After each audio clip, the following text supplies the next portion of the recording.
The sun hung low in the Montana sky, casting long shadows across the dusty plains as Hope Thornton clutched her baby tighter against the biting autumn wind. At 22, she had already weathered more hardship than most faced in a lifetime, but none of it compared to the weight of responsibility that came with the tiny human sleeping soundly in the makeshift basket of hay she'd fashioned 3 days prior. Her fingers, chapped and red from the cold, adjusted the thin blanket around her 6-month-old son, James, careful not to wake him as she continued her desperate journey westward. The year was 1876, and Hope had fled Minnesota with nothing but the clothes on her back, a few meager possessions, and her precious baby after her husband's death, left her vulnerable to the predatory advances of her brother-in-law. For 3 months, she'd been traveling, taking odd jobs at farms and small towns along the way. Her last position as a laundress in a small Dakota settlement had ended abruptly when the owner's wife had grown suspicious of her husband's lingering glances toward the young widow.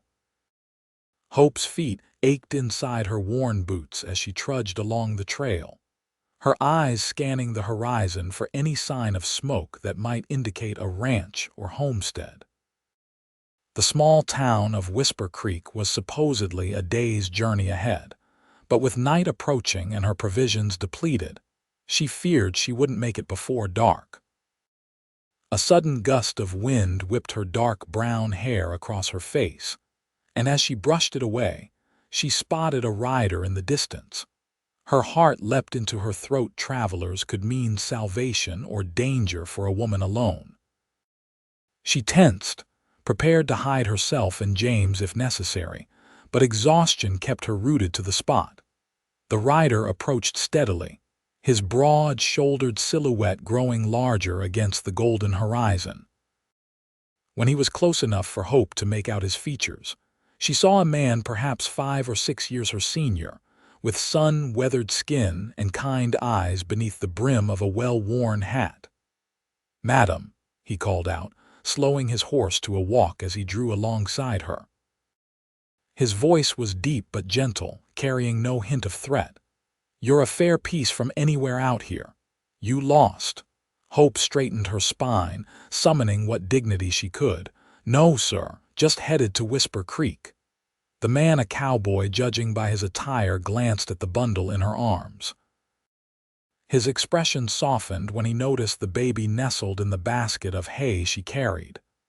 "That's your little one," Hope nodded, instinctively pulling James closer. The cowboy dismounted in one fluid motion, leading his horse as he approached, but maintaining enough distance not to appear threatening. "Name's Thomas Keller. I work at the Running W Ranch 'bout 3 miles west of here." "Hope Thornton," she replied cautiously. "This is my son, James."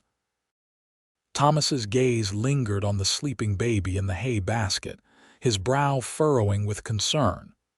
"You've been carrying him like that for long." "It's all I have," Hope answered, a defensive edge creeping into her voice. The cowboy nodded thoughtfully, his eyes reflecting not pity but a quiet understanding that made Hope's chest tighten. "He deserves a cradle, and you deserve rest, Mrs. Thornton." The simple statement, delivered without judgment, nearly broke Hope's carefully maintained composure. She blinked rapidly, fighting back tears that had been building for months. "Whisper Creek's still a good 10 miles off," Thomas continued, "and the temperature's dropping fast. The ranch where I work is closer. The owner's a fair woman, Emma Wells. She might have worked for you if you're looking. At the very least, she'll give you a hot meal and a place to sleep for the night." Hope hesitated, weighing her options.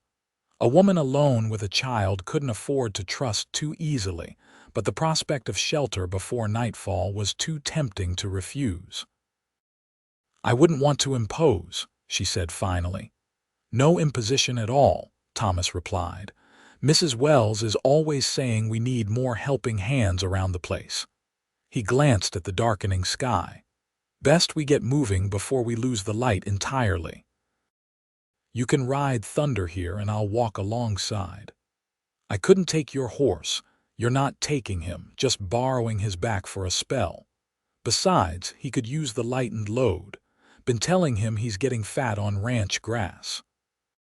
The cowboy patted the horse's neck affectionately, a hint of a smile playing at the corners of his mouth. Something about his easy manner and the genuine concern in his eyes eased Hope's suspicions enough for her to nod in agreement. With careful movements, Thomas helped her mount the horse, ensuring that she and James were secure before they set off toward the Running W Ranch. As they traveled, Thomas kept a respectful silence, seeming to understand that Hope wasn't ready for conversation. She was grateful for this kindness, as it allowed her time to gather her thoughts and consider what lay ahead.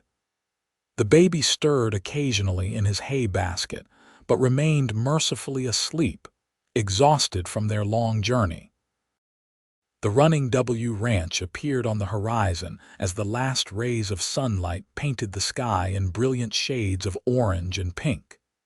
It was larger than Hope had expected, a sprawling main house, several outbuildings, a substantial barn, and corrals filled with horses. A working cattle ranch, prosperous by the looks of it. As they approached the main house, a woman emerged onto the porch. She was perhaps 50, with silver streaking her auburn hair and a commanding presence that identified her immediately as someone in charge. "Thomas Keller, you're late for supper," she called out, her tone stern but not unkind. Her eyes widened as she noticed Hope and the baby. "And you've brought company." Thomas removed his hat as they reached the house. "Mrs. Wells, this is Hope Thornton and her son James." They were making for Whisper Creek, but night was coming on fast. Emma Wells's shrewd gaze took in Hope's travel-worn appearance, the baby in his makeshift basket, and something in her expression softened. "Any friend of Thomas's is welcome here. Come inside, Mrs. Thornton. You look dead on your feet." "Thank you, madam," Hope managed, relief washing over her as Thomas helped her down from the horse. Inside, the ranch house was warm and inviting. The smell of beef stew and fresh baked bread made Hope's stomach clench painfully, reminding her how long it had been since she'd eaten properly. Emma bustled about, setting an extra place at the large dining table where several ranch hands were already seated. "Lily," Emma called to a young woman who appeared to be a housemaid, "prepare the small bedroom for Mrs. Thornton and her child." "That's very kind, but I can't pay," Hope began. "We'll discuss arrangements tomorrow," Emma interrupted firmly. "Tonight you'll eat and rest." Thomas remained close by as Hope was shown to a chair at the table. He took the seat beside her, and though he didn't hover, his presence was reassuring among the curious stares of the other ranch hands. James chose that moment to wake, his small face scrunching as he began to fuss. Hope immediately tensed, aware of how unwelcome a crying baby could be at a dinner table. "I should take him outside," she began, half rising from her seat. "Nonsense," Emma said. "Babies cry, it's what they do. If these men can't handle a little noise with their dinner, they're free to eat in the bunkhouse." The ranch hands chuckled, and Thomas shot Hope a reassuring smile. "Mrs. Wells raised 4 boys of her own. There's not much that rattles her." Hope settled James against her shoulder, gently patting his back until his cries subsided to small whimpers. A bowl of stew was placed before her, and though she was ravenous, she found herself unable to eat with the baby in her arms. Without a word, Thomas held out his hands. "May I?" Hope hesitated only briefly, before carefully transferring James to the cowboy's strong arms. To her surprise, Thomas handled the baby with practiced ease, cradling him securely while she ate. James, usually wary of strangers, seemed content in the cowboy's hold, his small eyes regarding Thomas with solemn curiosity. "You have children, Mr. Keller?" Hope asked between mouthfuls of the hearty stew.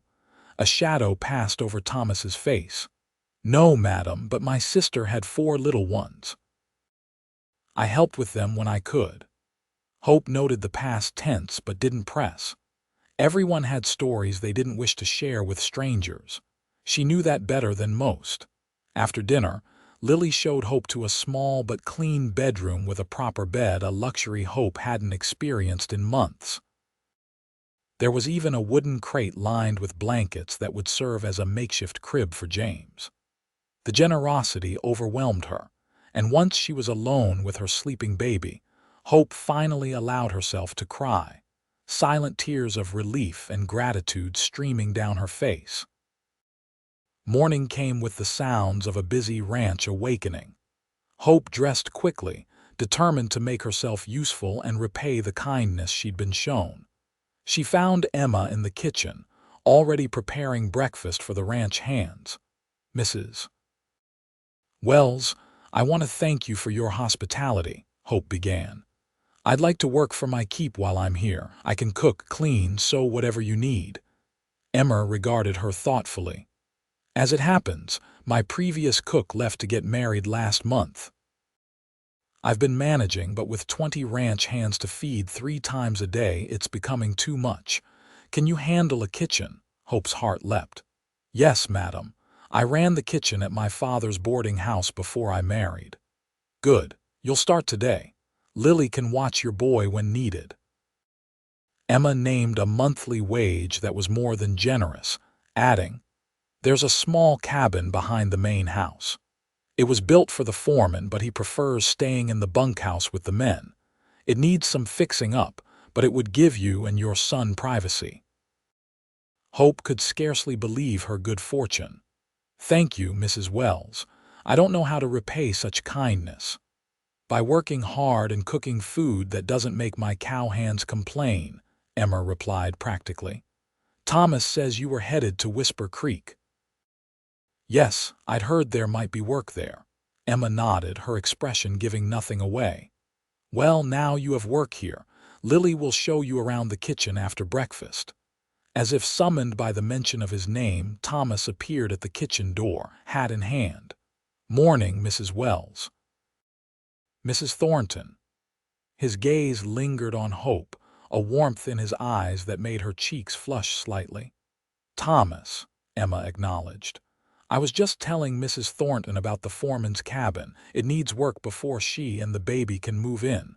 I'd appreciate if you could see to it when you have time." "Happy to, madam." Thomas turned to Hope. "How's the little one this morning? Still sleeping?" Hope replied. "He usually wakes with the sun." As if on cue, a cry echoed from the bedroom. Hope excused herself and returned moments later with James in her arms, his hay basket abandoned in favor of a direct hold. Thomas's face lit up at the sight of the baby, now wide awake and taking in his surroundings with curious eyes. "Morning, young James," he said softly. The baby gurgled in response, reaching out a tiny hand toward the cowboy. Hope was struck by how natural Thomas seemed with children, a trait she wouldn't have expected in a rugged ranch hand. "I should get to work," Thomas said reluctantly, "but I'll start on that cabin today. Won't take much to make it proper for you and James." After he left, Hope caught Emma watching her with a knowing look. "Thomas is a good man," the older woman said simply. "Lost his sister and her family to influenza 3 years back. Hit him hard. He doesn't talk about it much, but it changed him." Hope nodded, understanding better why Thomas had been so kind to her and James. "He seems very capable with children. He helped raise his sister's little ones after her husband died in a mining accident." Emma began cracking eggs into a large bowl.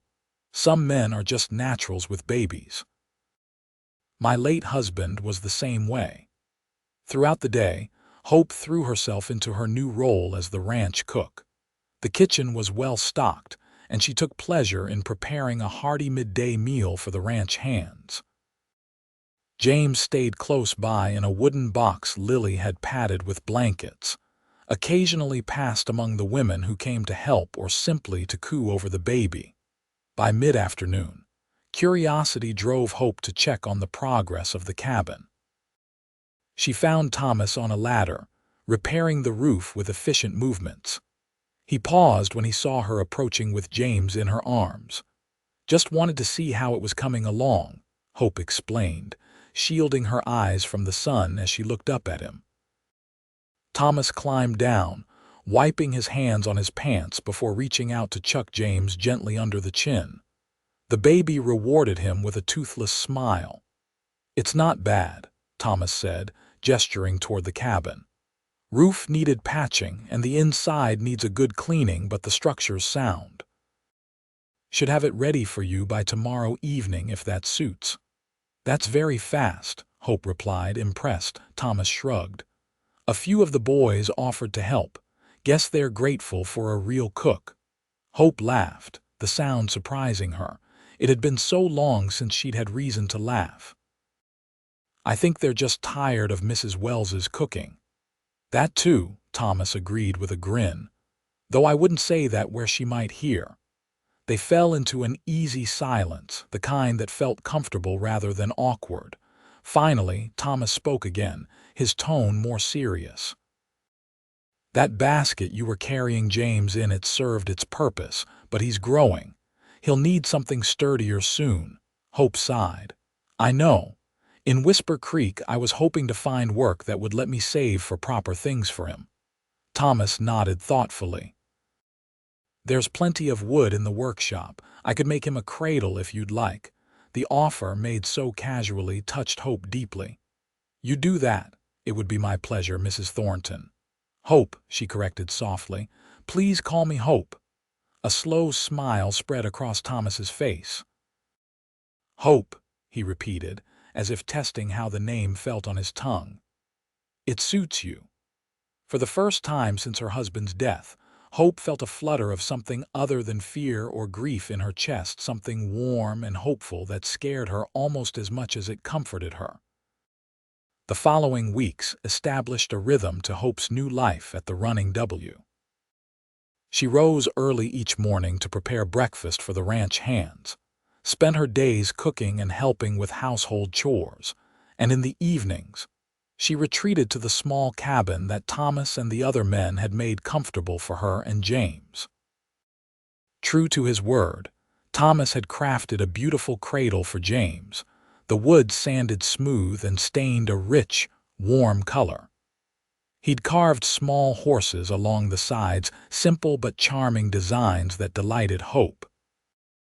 The cradle sat beside her bed in the cabin, a constant reminder of the cowboy's kindness. As October turned to November, Hope found herself looking forward to Thomas's visits. He made a point of stopping by the kitchen each day, ostensibly to check if she needed anything for the cabin.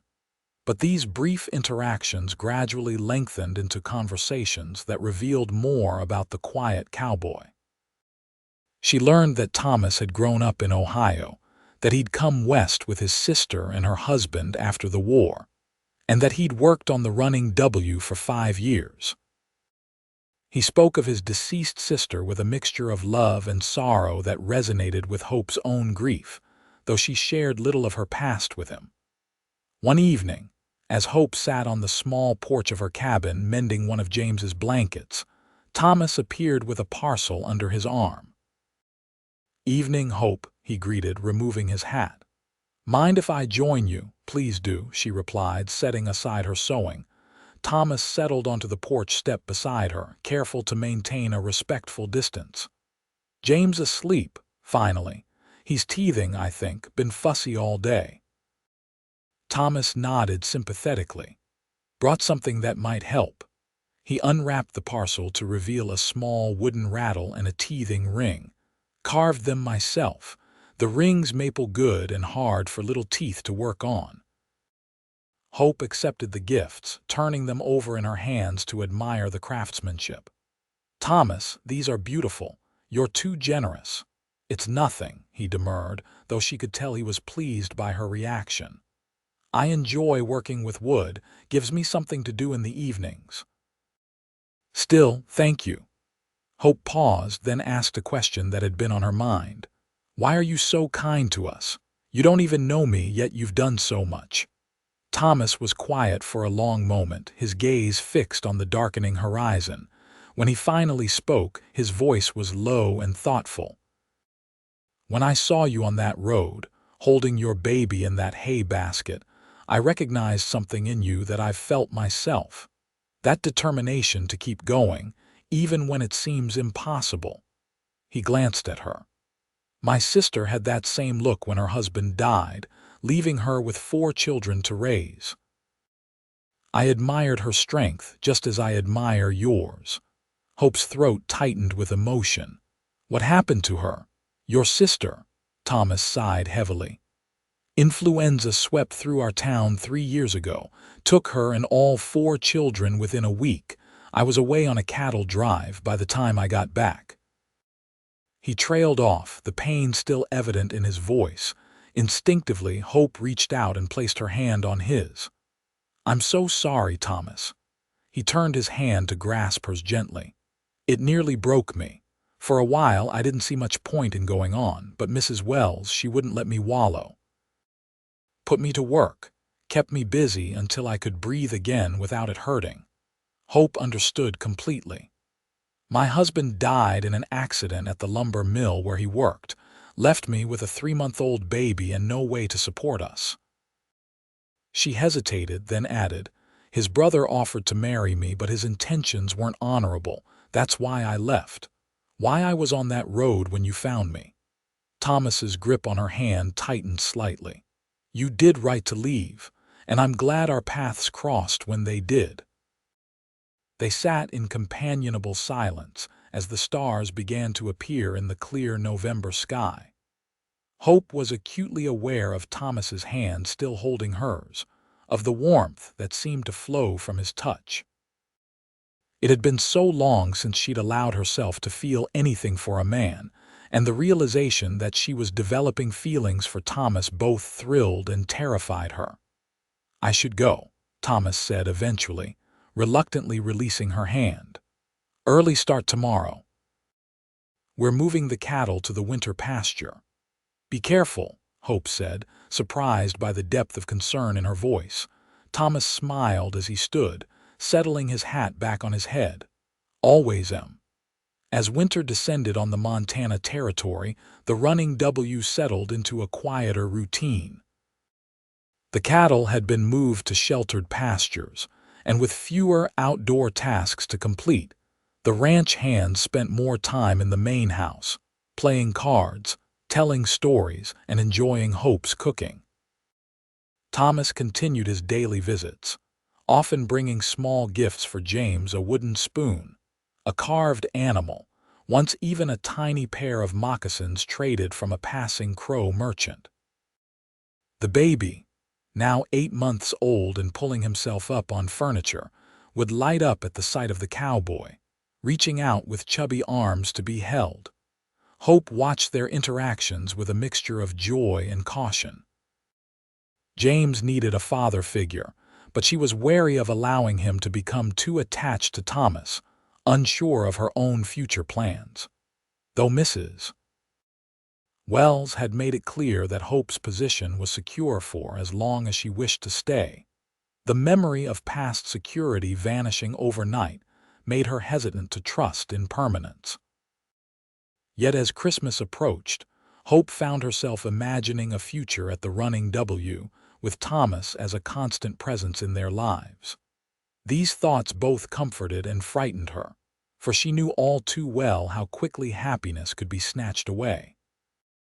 The day before Christmas Eve brought a heavy snowfall that blanketed the ranch in pristine white. Hope spent the morning preparing special treats for the holiday meal while James napped in a corner of the kitchen. The sounds of ranch hands stomping snow from their boots and laughing in the main house creating a festive atmosphere. Thomas arrived in the early afternoon, carrying an armload of pine boughs. Mrs. Wells asked for these to decorate the main house, he explained, setting them on the kitchen table. Hope smiled, wiping flour from her hands. "It smells wonderful, like a forest." "That's the idea," Thomas replied, his eyes crinkling at the corners. "How's the little man today?" "Just woke from his nap. He's been pulling himself up on everything. I think he'll be walking before we know it." Thomas glanced over at James, who was indeed using a chair to haul himself to his feet. "Growing like a weed. Before you know it, he'll be riding and roping." "Let's not rush it," Hope laughed. "I'm still getting used to him crawling." Thomas helped himself to a cookie from the cooling rack, earning a mock stern look from Hope. "What?" he asked innocently. "Quality control." Their easy banter was interrupted by Mrs. Wells entering the kitchen, her arms full of evergreen wreaths. "Thomas, when you're done stealing cookies, I need your help with the heavy decorating." "Yes, madam," he replied, shooting Hope a conspiratorial wink before following Emma out. Later that evening, after putting James to bed in his cradle, Hope worked on a final surprise, a hand-knitted scarf for Thomas's Christmas gift. She'd been working on it in secret for weeks, using wool from the ranch's own sheep and dyeing it a deep forest green that she thought would complement his eyes.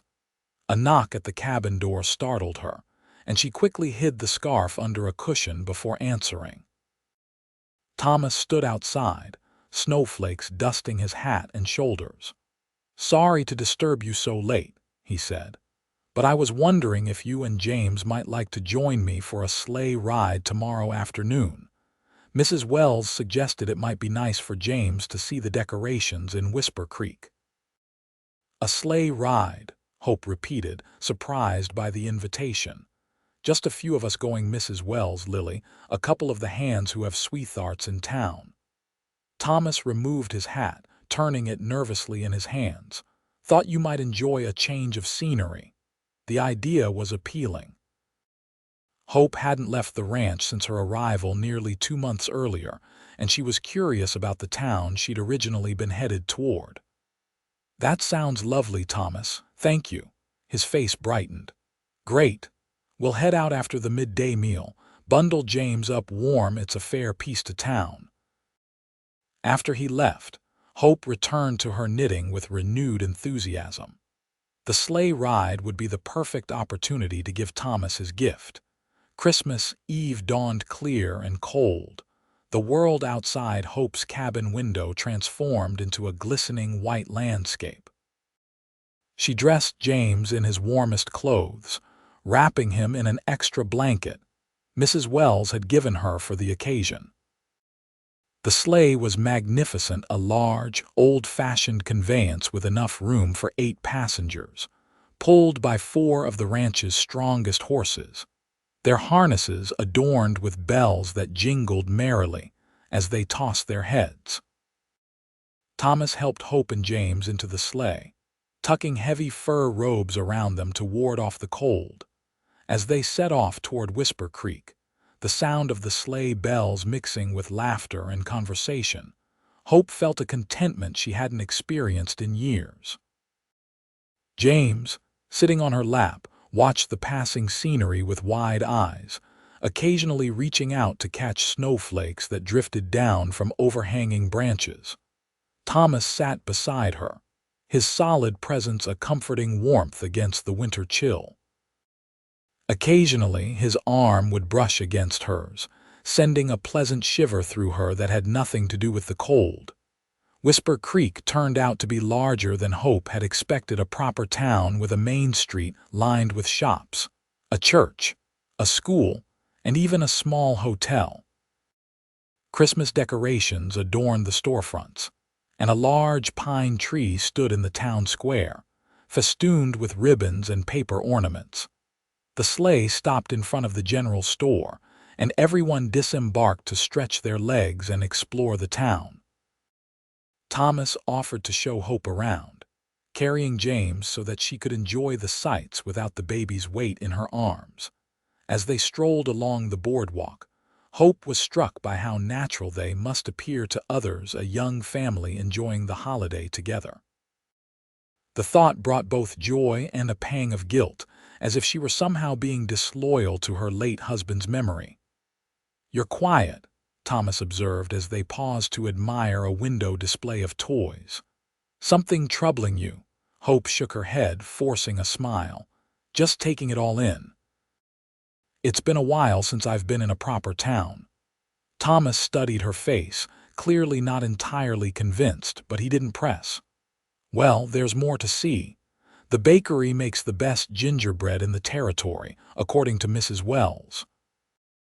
They continued their tour, stopping to purchase a small bag of peppermint sticks as a Christmas treat.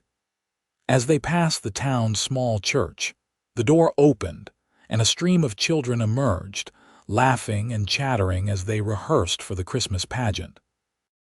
A young woman with a kind face noticed them watching and approached with a warm smile. "Good afternoon. Are you new to Whisper Creek? I'm Sarah Miller, the school teacher. Just visiting for the day," Thomas explained. "From the Running W Ranch." "Oh, Mrs. Wells's place, how lovely." Sarah bent slightly to address James, who was watching her with solemn interest from Thomas's arms. "And who is this handsome young man?" "This is James," Hope replied. "And I'm Hope Thornton. This is Thomas Keller. A pleasure to meet you all. Will you be staying for the pageant tomorrow?" "The children have worked so hard." "I'm afraid we'll be back at the ranch for Christmas," Thomas said, glancing at Hope. "But perhaps another time." As they bid farewell to the friendly teacher and continued their walk, Hope found herself imagining James a few years older, attending school in this charming town, perhaps with siblings of his own. The thought stopped her short. Where had that come from? She hadn't allowed herself to think of having more children, of building a new family. Yet here she was, walking beside Thomas with her son in his arms, imagining a future that seemed both impossible and tantalizingly within reach. "Hope!" Thomas's voice broke into her thoughts. "The others are heading back to the sleigh. It's getting colder." Indeed, the sun was beginning to set, casting long shadows across the snow-covered street. Hope nodded, pulling her shawl tighter around her shoulders as they made their way back to where the sleigh waited. The return journey to the ranch was quieter, everyone tired but content from their excursion. James fell asleep in Hope's arms, his small face peaceful in the fading light. Thomas kept the fur robes tucked securely around them, his attention never straying far from Hope and the baby. As they approached the ranch, Hope made a decision. Shifting James carefully, she reached beneath her shawl and withdrew the wrapped package containing the scarf she'd made. "I was going to wait until tomorrow," she said softly, offering it to Thomas. "But this seems like the right moment." Thomas accepted the package with a look of surprise and pleasure. "You didn't have to get me anything. You've done so much for us. It's just a small token of appreciation." With careful movements, Thomas unwrapped the package, his expression softening as he revealed the handmade scarf. "Hope, this is beautiful. Did you make it yourself?" She nodded, suddenly shy. "I noticed your old one was getting threadbare." Thomas ran his fingers over the soft wool, a gesture that made Hope's heart beat faster. "No one's made me something like this since my mother years ago. Thank you." His sincere gratitude warmed Hope more than any fire could have. "You're welcome, Thomas. I have something for you too," he admitted. "For you and James, but it's back at the ranch, not as portable as a scarf." Curiosity piqued, Hope smiled. "Now I'm intrigued." Thomas's answering smile was warm enough to melt the snow around them. "Just a small thing, you'll see." When they reached the ranch, Thomas helped Hope down from the sleigh, careful not to disturb the sleeping James. "Would it be all right if I brought your gift by later?" "After you've had time to settle, James." "Of course," Hope replied, curious about what Thomas could have made that required delivering to her cabin. An hour later, with James fed and sleeping soundly in his cradle, Hope heard a knock at the door. She opened it to find Thomas standing outside, hat in hand and something large covered with a blanket beside him. "Merry Christmas, Hope," he said, lifting the blanket to reveal a beautiful rocking chair, expertly crafted from polished wood with a cushioned seat covered in soft calico fabric. Hope gasped, her hand flying to her mouth. "Thomas, it's beautiful. Thought you could use it for nursing James, or just for sitting on the porch come spring." He looked almost bashful, a slight flush coloring his weathered cheeks. "May I bring it inside, of course?" Hope stood aside, watching as Thomas carefully maneuvered the rocking chair through the doorway and placed it near the small fireplace. "Try it," he encouraged, gesturing toward the chair. Hope sat down, running her hands over the smooth armrests and gently rocking back and forth. "It's perfect." "I don't know what to say. Thank you seems inadequate."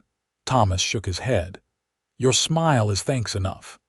Standing before her, hat still in hand, Thomas suddenly seemed nervous, shifting his weight from one foot to the other. "Hope, I know you haven't been here long and I don't want to presume anything, but—" He paused, taking a deep breath. "These past months, getting to know you and James, have been the happiest I've had in a long while. I care for you both, more than I thought possible." Hope's heart hammered in her chest. She'd suspected Thomas's feelings ran deeper than friendship, just as she'd been fighting her own growing attachment to him. But hearing him put it into words made it real in a way she hadn't been prepared for. "Thomas, you don't need to say anything," he interrupted gently. "I know you're still healing from your loss and you have James to think of. I just wanted you to know how I feel. No expectations." His consideration, his willingness to give her time and space, only deepened Hope's affection for him. She rose from the rocking chair, taking a step toward him.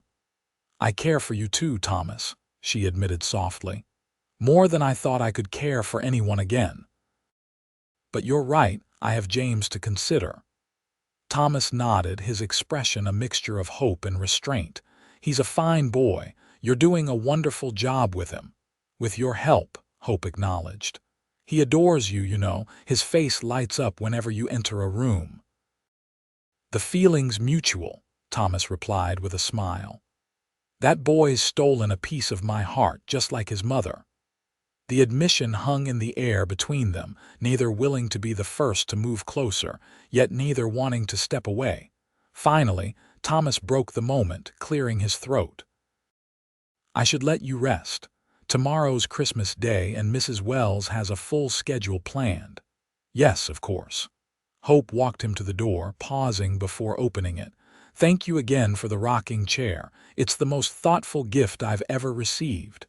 "You're welcome, Hope." Thomas hesitated, then leaned forward slowly, giving her ample time to pull away if she wished. When she didn't, he placed a gentle kiss on her cheek. "Merry Christmas." "Merry Christmas, Thomas," she whispered, her skin tingling where his lips had touched. After he left, Hope returned to the rocking chair, sitting down and gently setting it in motion as she gazed into the fire. Her heart was full of conflicting emotions: joy at Thomas's confession, fear of opening herself to potential heartbreak, concern for what was best for James. Yet as she rocked, watching the flames dance in the hearth, a sense of peace gradually settled over her. Perhaps it was time to trust again, to believe that happiness could be found even after loss. Thomas had shown her nothing but kindness and respect. He cared for James as if the boy were his own. And the feelings growing in her heart couldn't be denied, no matter how she tried. Christmas Day at the Running W was a joyous affair. Mrs. Wells had decorated the main house beautifully, with evergreen boughs adorning the mantels and doorways, candles in every window, and a magnificent pine tree in the parlor laden with ornaments collected over decades.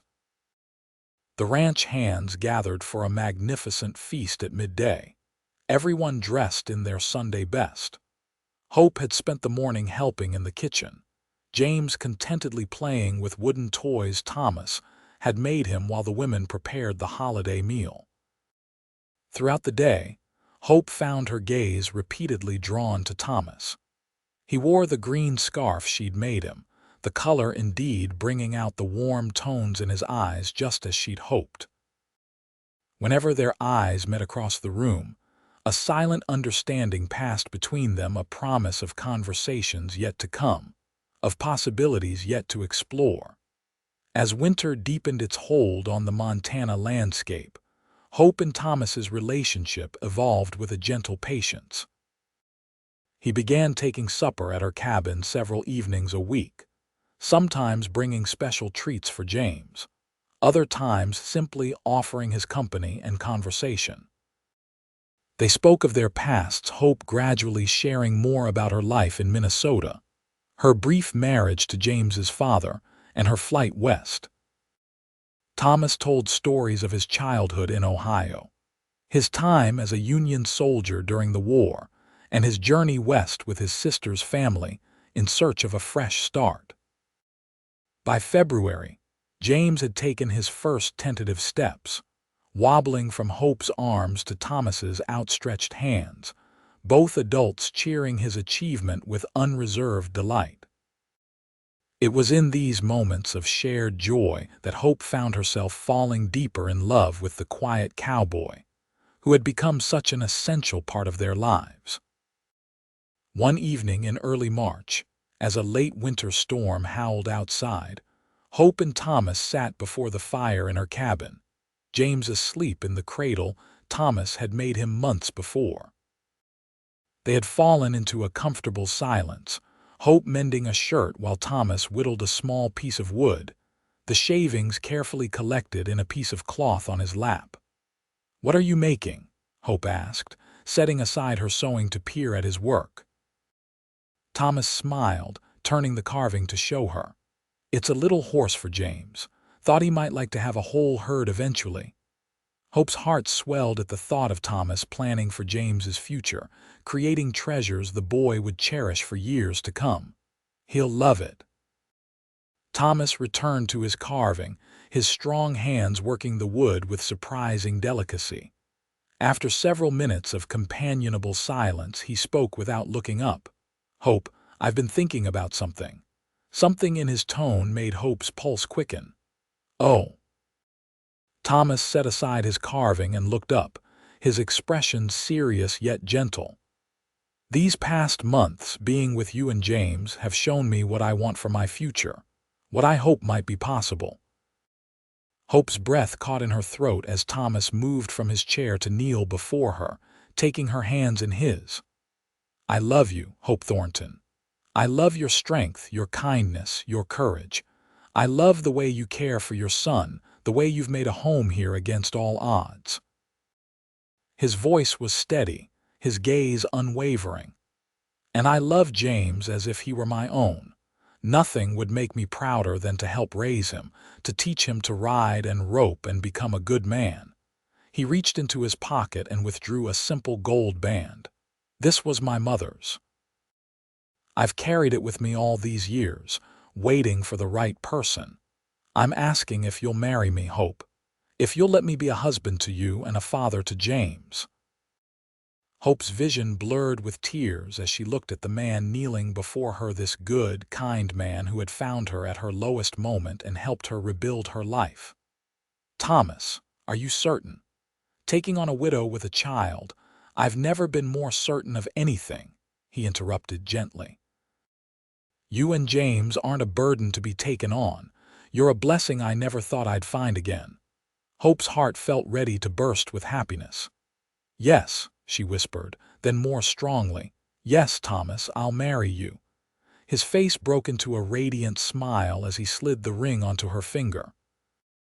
It fit perfectly, as if it had been made for her all along. Thomas rose, drawing Hope to her feet and into his arms. Their first kiss was tender, a promise sealed between them as the storm raged outside and a sleeping child dreamed nearby. They were married on the first day of spring, in the small church in Whisper Creek with Mrs. Wells, the ranch hands, and the townspeople as witnesses.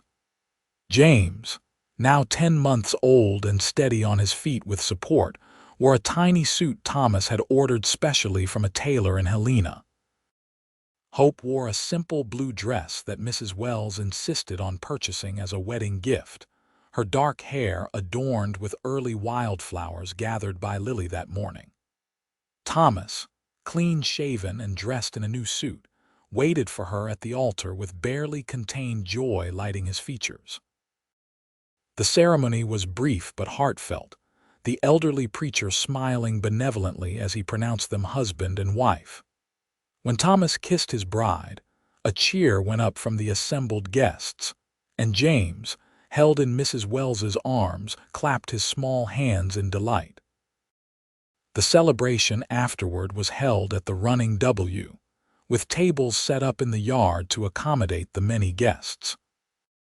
There was music from a fiddle and harmonica played by talented ranch hands, dancing on a wooden platform Thomas and the men had constructed for the occasion, and more food than Hope had ever seen at one gathering. As twilight descended, Thomas led his new wife in a dance, their movements perfectly in sync despite Hope's initial protests that she was out of practice. "You're beautiful," Thomas murmured, holding her close as they swayed to a slow waltz. "Have I told you that today?" "Only about a dozen times," Hope laughed softly, "but I don't mind hearing it again." "Beautiful," he repeated, his eyes warm with love. "And mine, Mrs. Keller." The new name sent a thrill through Hope. Mrs. Thomas Keller, a new identity, a new beginning. "Where's James?" she asked, suddenly aware that she hadn't seen her son in several minutes. "With Lily," Thomas reassured her. "She's showing him off to some of the ladies from town. That boy's going to grow up with more aunties than he knows what to do with." Hope relaxed, leaning her head against her husband's shoulder. "I never thought I'd find this again," she confessed. "Happiness. A family." Thomas's arms tightened around her. "When I found you on that road, with your baby sleeping in that basket of hay, something told me our paths were meant to cross. I just didn't realize then how completely you would change my life." "You changed ours too," Hope replied. "I was running with no destination, just away from what I feared. You gave us a home, safety." She looked up at him, her heart in her eyes. "You gave us love. And you gave me purpose again," Thomas said.